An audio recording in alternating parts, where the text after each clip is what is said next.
यूनाफ और कोलम एक रोज मिस्र के शहर कदीम अबीदोस में दाखिल हुए। वो शहर से बाहर मरकजी कुर्बानगाह के पास आए जो एक बुलंद जगह पर वाक़ थी और उसके दाएं बाएं दो बड़े माबद थे।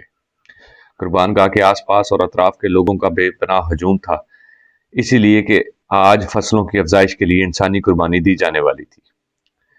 दूर नजदीक के सब माबदों के लोग वहां जमा थे। यूनाफ ने कुर्बानगाह के दाएं बाएं से बड़े बड़े माबदों की तरफ इशारा करते हुए कोलम से पूछा, कोलम कोलम, इस कुर्बानगाह के दाएं बाएं बड़ी बड़ी और बुलंद इमारतें कैसी हैं? कोलम ने कहा, ये मिस्र के सबसे बड़े देवता अजरीस और हौरीस के माबद हैं और उनकी कब्रें भी इन्हीं के अंदर ही हैं। यूनाफ ने पूछा, क्या वो दोनों हकीकत में इंसान थे? कोलम ने कहा, हाँ, तुम्हारा अंदाजा दुरुस्त है। लो, मैं तुम्हें तफसील से इन दोनों के बारे में बताती हूँ। सुनो यूनाफ, जिस तरह रा देवता कदीम दौर के में मिस्र के एक हिस्से का बादशाह था और नेक होने की वजह से लोग उसकी मौत के बाद उसकी परस्तिश करने लगे और इसके लिए माबद तामीर करने लगे, और इसी तरह अजरीस भी कभी अबीदोस का बादशाह था।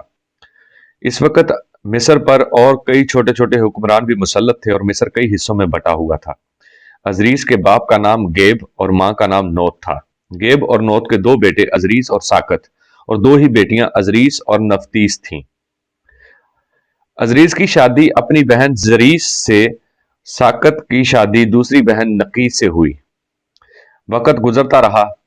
अपनी नेकी और रहमदिली के बायस अजरीस अबीदोस का बादशाह बन गया और उसके यहाँ एक बेटा पैदा हुआ जिसका नाम हौरीस रखा गया। जिस वक्त अजरीस अबीदोस का बादशाह बना उस वक्त मिस्र के बाशिंदे बिल्कुल वहशी, जंगली और खूनखार थे, और इस पर मुस्ताजाद ये कि आदम खोर भी थे। अजरीस ने जो गेहूं के जंगली पौधे तलाश किए और अहले मिस्र को काश्तकारी का फन सिखाया। अजरीस की वजह से अहले मिस्र ने आदम खोरी तर्क कर दी और अपनी खुराक के लिए अनाज पैदा करने लगे। इसके अलावा नेक दिल और रहम का जज्बा रखने वाले अजरीस ने मिस्र के बाशिंदों को दरख्तों का फल खाना और अंगूर की शराब बनाना भी सिखाया। अजरीस चाहता था कि मिस्र के सब लोग अबीदोस की तरह तहजीब की उन बरकतों से वाकिफ हो जाएं, लिहाजा उसने अपनी बहन और बीवी अजरीस को अबीदोस के तख्त पर बिठाया और खुद मिस्र के सफर पर रवाना हो गया। वापस आया तो लोगों ने उसका शानदार इस्तकबाल किया और उसे देवता करार दिया। उसका भाई साकत, जो उम्र में अजरीस से छोटा था, उससे उसकी शोहरत और हरदिल अजीजी से जलने और हसद करने लगा। उसने इरादा कर लिया कि वह अपने बड़े भाई अजरीस को कत्ल करके खुद अबीदोस का बादशाह बनकर अपने भाई जैसा हरदिल अजीज हो जाएगा, और ना सिर्फ ये कि अपनी कुवत को मजबूत और मुजतमे करके आसपास के इलाकों पर भी कब्जा करके अपनी सल्तनत की हदूद को वसी करेगा। अपने इन इरादों की तकमील के लिए साकत ने सोते हुए अजरीस के बदन का नाप हासिल कर लिया। मिस्र में अजरीस के दो सबसे बड़े और मोतबर मोहब्बत थे, एक नील के डेल्टा में बोरायरस के नाम पर और दूसरा अबीदोस में। अजरीस का त्योहार अक्टूबर में मनाया जाता था और उसके मुताबिक उसने एक निहायत खूबसूरत ताबूत बनवा लिया।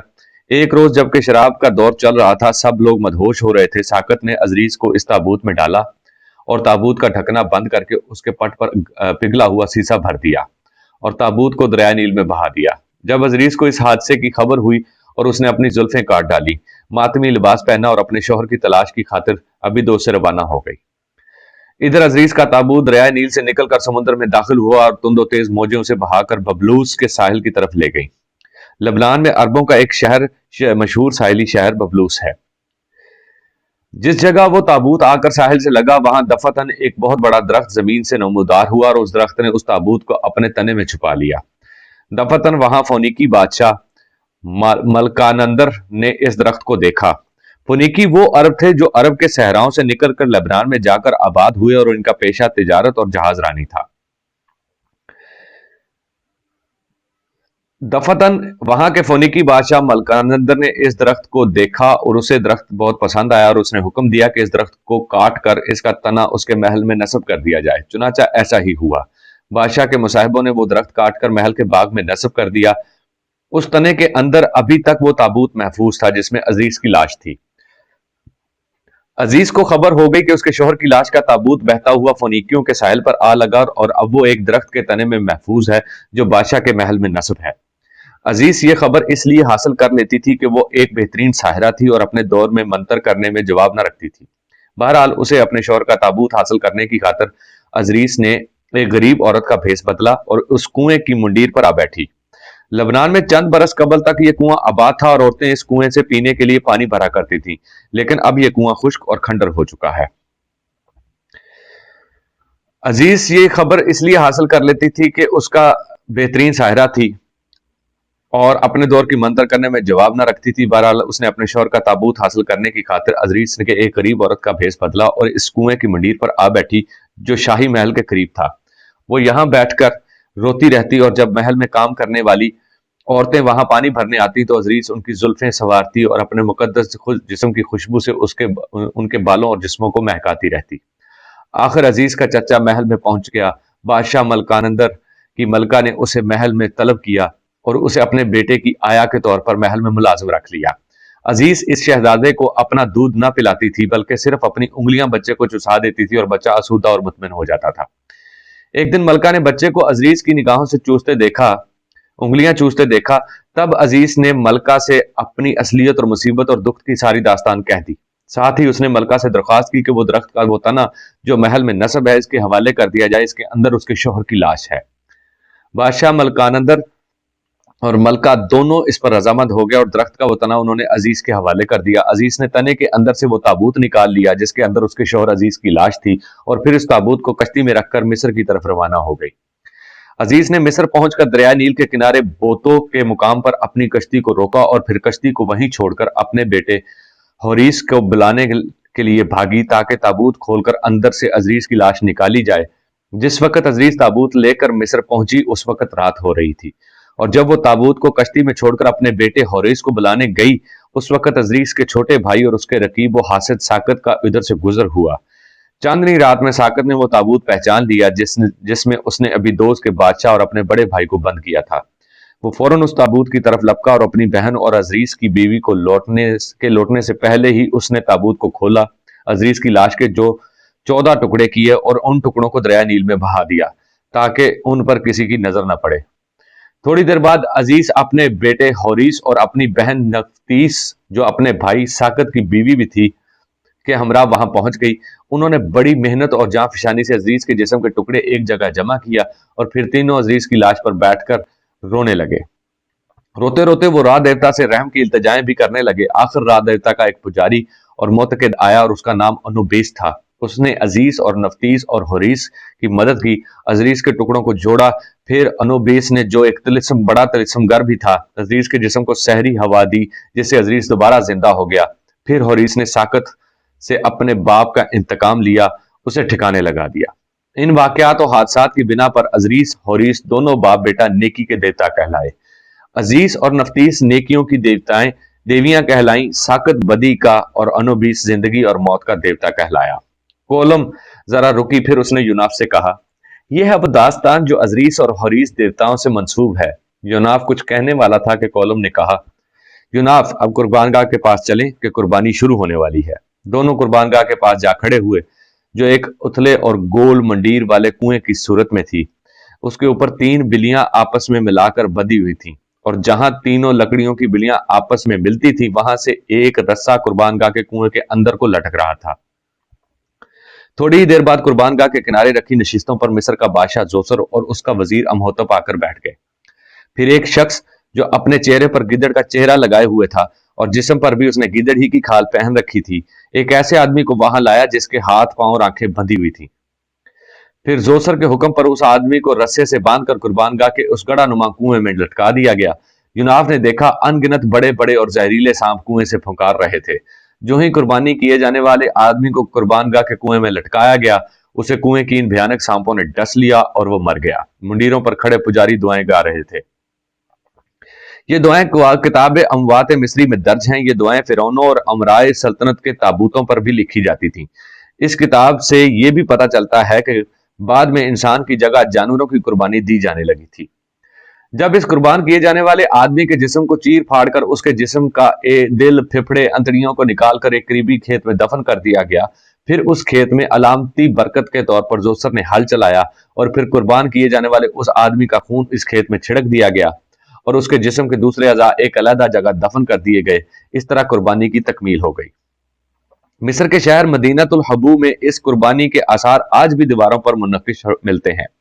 ایسے ہی ایک منظر میں فرعون رامز سوئم کو ایک کھیت میں ہل چلاتے ہوئے دکھایا گیا ہے۔ قربانی کی رسم کے بعد یوناف نے کولم کو مخاطب کرتے ہوئے کہا، کولم اب تم یہاں سے اپنے معبد کی طرف چلی جاؤ میں یہاں سے منفذ کا رخ کروں گا اور وہاں ایک فوق البشر قوتوں کا سراغ لگا کر ان کا خاتمہ کرنے کی کوشش کروں گا، جن کی وجہ سے قدیفہ زخمی ہوا اور جنہوں نے اسے احرام کے طلسمی عفریت کا دوبارہ سامنا کرنے کی دھمکی دی تھی۔ وہاں سے فارغ ہونے کے بعد میں فارس کا شہر اکتبانہ کا رخ کروں گا۔ کولم نے تجسس اور جستجو سے پوچھا، لیکن تم یافان اور اریشیا کا کیا کرو گے؟ تم نے ان دونوں کے مسکن میں جا کر نہ صرف ان دونوں کو زک پہنچائی ہے بلکہ ان کے مسکن کو آگ لگا کر خاکستر بھی کر دیا ہے۔ ایسی صورت میں وہ اپنے آپ کو بہتر طور پر مسلح کر کے تمہارے خلاف حرکت میں آئیں گے۔ میرا ان دونوں سے متعلق تمہارے لیے مخلصانہ مشورہ یہ ہے کہ ان دونوں کی طرف سے بے حد محتاط اور چوکنے رہو۔ پھر اس نے مزید بتایا، سنو، جہاں یافان نقیب، بغاوت اور سرگشتہ او ویران کر دینے والا طلسم گر ہے، وہیں وہ سیاہ زندہ مرکہ ابلیسی، خد و خال کا پیکر اور صفالین کا سر اولین بھی ہے۔ وہ بوڑھے باریک بین سورج جیسا دانا اور بوڑھا ہو جانے کے باوجود ایک جری، بے خوف اور بے خطر آدمی ہے۔ وہ عبد الصنم جب اپنے انتقام پر آتا ہے تو ایسا لگتا ہے جیسے ابلیس کے منہ سے لگام نکل گئی ہو۔ اس سے محتاط رہنا، اگر کبھی تم نے اس کے قابو میں آ گئے تو وہ غاروں کے اندھیروں اور بگولوں کے اندر اڑتے ریگزاروں کی طرح تم پر وارد ہوگا اور تمہارے چہرے پر وقت کی بدترین اور المناک داستان مرقوم کر کے تمہاری زیست کو داغدار کر دے گا۔ دوسری طرف ریشا بھی بڑی مرد مار قسم کی عورت ہے۔ وہ دلکش اور اسرار خیز رعنائی اور لطافت اور سرمدی وجود کے اسرار جیسا حسن رکھنے والی لڑکی ضرور ہے، پر اس کے بین السطور اور وہ اپنا انتقام لینے میں افکار و حوادث کی شور انگیزی، موت کی کف اڑاتی موج اور دست قضا کی سیاہ آندھی اور فلاکت اور ناداری کا سرخ سیلاب ہے۔ ریشا اپنی حریفانہ کشمکش میں بگولے سے طوفان بن جانے والی لڑکی ہے۔ یاد رکھو، یہ دونوں باپ بیٹی کسی مناسب موقع پر ضرور تم سے ٹکرا کر تم پر ضرب لگانے کی کوشش کریں گے۔ اور سنو یوناف، اپنی زندگی کے برہم و پریشان اور رقصاں اور جولاں دونوں دنوں میں سے اگر کبھی فرصت ملے تو را دیوتا کے معبد میں مجھے ضرور آ کر ملنا۔ یوناف نے کہا، اگر قدرت نے کبھی مہلت دی تو ضرور آؤں گا۔ اس کے بعد یوناف ابیدوس شہر میں کولم سے رخصت ہو گیا اور اس کا رخ اب سکارا کے میدانوں کی طرف تھا۔ پورعذاب شب کا خاتمہ ہو گیا تھا۔ سورج نے محروم آسمان و مشرق کی طرف سے روشنیاں ایک تاجیل سے ترارے بھرنے اور چھلانگیں لگانے لگی تھیں۔ رات کی نیندوں کا واہمہ اور اندھیروں کے بیداری کا مجاہدہ ختم ہو گیا تھا اور دنوں کی محنتوں کا ثمر شروع ہو رہا تھا۔ پرندوں کے گول اپنی فکروں میں غلطاں مہر و مروت کے گیت گاتے، شادان و فرحان اپنے آشیانیوں سے نکل کر روزی کی تلاش میں رواں دواں ہو گئے تھے۔ پھر مشرق سے سورج طلوع ہوا اور آگ کے ایک گولے کی شکل میں ابھرنے لگا۔ غیر متشکل سائے لرزنے لگے اور ان کی صورت گری ہونے لگی۔ ایسے میں یوناف سکارا کے میدانوں میں کسانوں کی بستی میں داخل ہوا اور سیدھا کبت کے مہمان خانے کی طرف گیا۔ اس وقت بوڑھا کبت مہمان خانے سے باہر نکل رہا تھا۔ یوناف اس کے پاس رکا اور اس سے پوچھا، میرے بزرگ، کیا اس بستی کا مہمان خانہ یہی ہے؟ کبت نے غور سے اس کی طرف دیکھتے ہوئے کہا، بستی کا مہمان خانہ تو یہی ہے، پر تمہیں کس سے ملنا ہے؟ یوناف نے کہا، میں کبت کے نام کے اس بزرگ سے ملنا چاہتا ہوں جو اس مہمان خانے کا نگران ہے۔ بوڑھے کبت نے خندہ پیشانی سے کہا، کبت تو میں ہی ہوں، آؤ اندر آ کر بیٹھو اور کہو کیا تم نے کیا کہنا ہے۔ کبت نے یوناف کو ایک کمرے میں لا بٹھایا، پھر اس سے پوچھا، کس غرض کے تحت تم مجھ سے ملنا چاہتے تھے؟ یوناف نے غور سے کبت کی طرف دیکھتے ہوئے پوچھا، کیا آپ کے ذہن میں دو ایسے نوجوانوں کی کچھ یادیں ہیں جن کے نام قدیفس اور افریدوش ہوں؟ کبت کے منجھے دھلے اور ملائم چہرے پر لمحہ بھر سکون درہم برہم کر دینے والے جذبات چھا گئے۔ پھر اس نے کرب اور بجھے ہوئے شعلے کی طرح اداس اور غمزدہ لہجے میں کہا، آہ افریدوش اور قدیفس، وہ دونوں بدقسمت جوان امہوتب کے بنائے اس طلسمی احرام کے اندر سے دولت نکالنے کے لیے رات کے وقت اس بستی کے بٹیار خانے میں داخل ہوئے تھے۔ انہوں نے اپنے آپ کو تھیبیس شہر کی طرف جانے والے مسافر ظاہر کیا تھا، پر ہائے حیف، وہ مسافر نہ تھے۔ وہ دونوں بڑے ہڈیا لے اعضاء والے مضبوط جوان تھے۔ ان کے ہوش و حواس اور جوش و جذبوں پر احرام کی دولت بھوت بن کر سوار تھی۔ ان کے نفس مجہول نے قرب و بعد کے سارے فاصلے مٹا کر ان کی زیر کی اور دانائی، فراست اور رعونت اور سرکشی اور ان کی ذکاوت اور ذہانت پر خواری اور خرابی طاری کر رکھی تھی۔ میں نے بستی کے بٹیار خانے میں انہیں احرام سے پہلو تہی کرنے کی زوردار تنبیہ کی، لیکن انہوں نے میری بات اور نصیحت کو بے حرارت اور بے حلاوت جانا۔ رات کی تاریکی میں وہ احرام کی طرف گئے اور گھپ اندھیروں میں امہوتب کے طلسمی عفریت نے ان دونوں پر حملہ کر دیا۔ افریدوش تو اس عفریت کے ہاتھوں مارا گیا، لیکن جس وقت वो अफरीद कदीफस पर हमला आवर हुआ। उस वक्त मैं अपनी बस्ती के कुछ जवानों को लेकर वहां पहुंच गया था। इस तरह कदीफस बच निकलने में कामयाब हो गया। वो जख्मी था, मैं उसे मेहमान खाने में ले आया। फिर एक रोज वो अचानक ही कुछ बताए बगैर यहां से गायब हो गया। मैं उसके मुतालिक बड़ा फिक्रमंद और परेशान था। कप्तान ने जरा रुक कर फिर कहा, ए अजनबी नौजवान, तुमने अभी तक अपना नाम नहीं बताया। यूनाफ ने कहा, मेरा नाम यूनाफ है और जख्मी होकर इस मेहमान खाने में आने वाला कदीफस मेरी बीवी का भाई था। ए मेरे बुजुर्ग, क्या कदीफस के दोस्त अफरीदोश ने अमहोतब के तिलिस्मी अफरीद के हाथों मारे जाने के बाद फोकुल बशरी हैसियत इख्तियार कर ली थी? कप्तान ने कहा, ए यूनाफ, तुम्हारा कहा दुरुस्त है।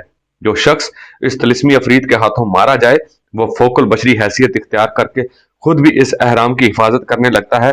हाँ, जो कोई इस अफरीद के हाथों सिर्फ जख्मी हो तो वो फोकुल बशरी हैसियत इख्तियार करता है।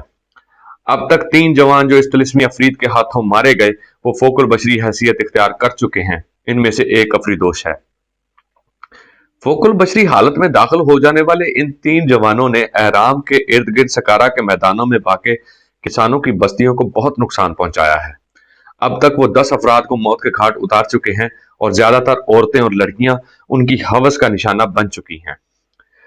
इसकी वजह से अब आसपास की बस्तियों में खौफ व हिरास फैलने लगा है।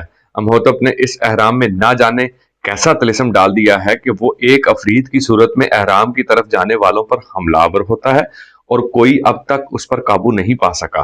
जुनाफ ने उसे तसल्ली देने के अंदाज में कहा, कब मेरे बुजुर्ग, मैं अमहोतब के अहराम के इस तिलिस्मी अफरीद और फोकुल बशरी हालत में चलने वाले इन तीनों जवानों से निमट कर इनका खात्मा करूंगा। तुम अनकरीब देखोगे कि मैं इन पर काबू पा लूंगा और सकारा के मैदानों की बस्तियों को इनके खौफ व हिरास से निजात दिला दूंगा। बूढ़े कप्तान ने खौफजदा अंदाज में कहा, एहराम के इस तिलिस्मी अफरीद को खत्म करना तो नामुमकिन है, लेकिन अमहोतब ने एहराम के अंदर कोई ऐसा पेचीदा और उलझा हुआ तिलिस्म भर दिया है जिस पर काबू पाना किसी के बस का रोग नहीं।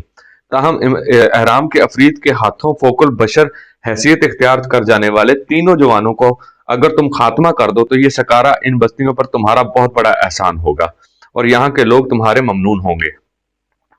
यूनाफ ने पूछा, क्या तुम बता सकते हो कब इन बस्तियों की तरफ आते हैं और कहाँ रहते हैं? कप्तान ने कहा, मेरे ख्याल में वो रहते तो एहराम के अंदर ही हैं, लेकिन बस्तियों पर हमला हवर होने के लिए उनका कोई वक्त मुकर्रर नहीं है। ताहम अगर तुम उनको खत्म कर सकते हो, तुम्हें कुछ दिन यहाँ रुककर उनके नमूदार होने के इंतजार करना होगा। इस मेहमान खाने में जब तक तुम चाहो रह सकते हो। यूनाफ ने फैसला कुन अंदाज में कहा, तो फिर मैं यहाँ रुककर उनका इंतजार करूंगा। कब्त उठ खड़ा हुआ और कहा, तो फिर तुम आराम करो, मैं तुम्हारे लिए खाना लाता हूं। फिर वो मुड़ा और बाहर निकल गया। कब्त के जाने के बाद अब्लिका ने यूनाफ की गर्दन पर अपना लम्स जाहिर किया, साथ ही उसकी तंबीह करती हुई आवाज सुनाई दी, यूनाफ, तुम इन तीनों जवानों से जरूर निमट लो जो एहराम के तिलिस्मी अफरीद के बाहर फोकुल बशरी हालत में इन बस्तियों के लोगों के लिए जिल्लत व अजाब बने हुए हैं। फिर तुम एहराम के अंदर अमहोतब के तिलिस्मी अफरीद का भी सामना करने की कोशिश न करना। एहराम के अंदर वो एक गहरा और उलझा हुआ तिलिस्म है जिसका जाल अमहोतब जैसे माहिर तिलिस्मगर ने बुन रखा है। अगर तुमने एहराम के इस अफरीद को जेर कर भी लिया तब भी यह काम तुम्हारी जात के लिए तकलीफ दे होगा, इसलिए कि इस सूरत में अमहोतब भी तुम्हारे दुश्मनों की अगली सफ में शामिल हो जाएगा। और अगर कभी कोई ऐसा लम्हा आ गया कि अरब, ब्योसा, नबीता, याफान, एरिशिया और अमहोतब ने तुम्हारे खिलाफ इत्तेहाद कर लिया तो तुम अपने आप को नए और अजियतदेह हालात में महसूस करोगे। बेहतरी इसी में है कि फिलवक्त तुम खामोश रहो और एहराम के इस अफरीद से मुतल्लिक कोई अमली इकदाम ना उठाओ। फिर जब कभी हालात दुरुस्त हों तो एहराम के अफरीद से भी निपट सकते हो। यूनाफ ने कहा, मैं तो फैसला कर चुका था कि चंद दिन यहां रुककर मैं एहराम के अंदर अमहोतब के इस तिलिस्मी अफरीद से भी निपटता जाऊं, पर अब तुम कहती हो तो मैं इसके खिलाफ हरकत में नहीं आता। सिर्फ इन फोकुल बशर बन जाने वाले जवानों को खात्मा करके यहां से अक्तबाना शहर की तरफ रवाना हो जाऊंगा। क्या इस दौरान इस मेहमान खाने में क्याम के दिनों में तुम मेरा एक काम करोगी?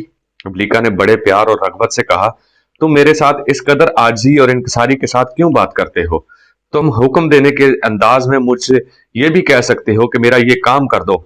अच्छा कहो, क्या काम है? यूनाफ ने कहा, यह मालूम करो कि याफान और अरीशिया दरियाए नील के अंदर अपने मस्कन के जल जाने के बाद अब कहां और किस तरफ गए हैं, ताकि मैं उनकी तरफ से मोहतात रहूं और अगर जरूरत दरपेश हो तो उनके खिलाफ हरकत में आ सकूं। वलीका ने कहा, मैं अनकरीब तुम्हें बताऊंगी कि याफान और उसकी हसीन बेटी अरीशा दोनों कहाँ हैं। फिर उसने जरा रुक कर कहा, यूनाफ, मेरे ख्याल में याफान और अरीशा किसी ऐसी महफूज जगह चले गए हैं जहां चंद रोज तक सस्ताने के बाद वो तुम्हारे खिलाफ हरकत में आएंगे। वो हर सूरत में एक बार अपने आप को तुम्हारा मुकाबला करने में कामयाब और सुरखरू देखना चाहेंगे, और इसके लिए वो हर हरबा तुम्हारे खिलाफ आजमाएंगे। अब्लिका खामोश हो गई क्योंकि बूढ़ा कब्त यूनाफ के लिए खाना लेकर कमरे में दाखिल हो रहा था। फिर यूनाफ मेहमान खाने के इस कमरे में बैठा खाने खाने लगा। मिस्र के शुमाल और ईरान के मगरब में दजला फरात के दोआबा के अंदर और आस पास अरबों की 4 बड़ी हुकूमतें थीं। एक सुमेरी, दूसरे अकादी, तीसरी आशूरी और चौथे एलाली। सुमेर दो आबा के जनूब में थे, और जिस तरह मिस्री अपने बादशाह को फिरौन कहकर बुलाते थे, इसी तरह सुमेरी अपने बादशाह को पातसी कहकर पुकारते थे। उनका मरकजी शहर जहां उनका पातसी रहता था, अरीदो था। उनके दीगर बड़े बड़े शहर लवासा, असीन, खफा, अरोक, उर, ग्वालाश, नपूर, कश और अबीद थे। उनका अकीदा था कि उनका पातसी अमूर सल्तनत खुदा की मर्जी के मुताबिक सरंजाम देता है। इस लिहाज से पातसी एक तरह के मुतलक उल इनान बादशाह थे। इराक के दो आबा के अंदर सुमेरियों की शुमाल में औकादी सल्तनत थी। उनका मरकजी शहर औकाद था। इनके दूसरे बड़े शहर कीस, सिपार और बाबल थे। अपने मरकजी शहर औकाद की निस्बत ये लोग अकावी कहलाना पसंद करते थे। अकादियों के शुमाल में आशूरी सल्तनत थी। उनका मरकजी शहर आशूर था। दीगर बड़े बड़े शहर नीनवा, कला थे। अरब के सहराओं से निकलकर पहले पहल ये लोग बाबल के आसपास बैठ गए। वहां से भी तुर्क वतन होकर शुमाल की तरफ बढ़े और शुमाल के वसी इलाकों पर अपनी सल्तनत कायम कर ली। इनके मरकजी शहर और इनके सबसे बड़े देवता का नाम भी आशूर था, और खुदा को भी ये लोग आशूर कहकर पुकारते थे। ये लोग ज़राअत पेशा थे, लेकिन जिन इलाकों में ये आकर आबाद हुए वो चौंके बाबल की तरह जरखेज और शादाब ना थे, इसलिए उन्होंने लूट मार को अपना पेशा बना लिया। हर साल मौसम बहार में ये हमसाया ममालिक में लूट मार, कत्ल गारत करते, और जो लोग इनके हाथों असीर होते उन्हें गुलाम बना लेते और उनसे मेहनत और मुशक्कत का काम लेते। इनकी तादाद चौंके कम थी और इनके मकबूजा इलाके बहुत वसी थे, लिहाजा अपनी मफतू अकवाम को मती रखने के लिए इनके साथ सख्त रवैया रखते थे। इनके मगरब और जुनूब मगरब की तरफ कदीम हती कौम आबाद थी, और इनके शुमाल में पुरानी कासी कौम आबाद थी। कासी कौम करमान शाह के नजदीक कोहिस्तानी सिलसिले के अंदर आबाद थी। इस कौम का सिलसिला अब तक जारी है, और ये लोग कासी या कासू की बजाय कुर्द कहलाते हैं।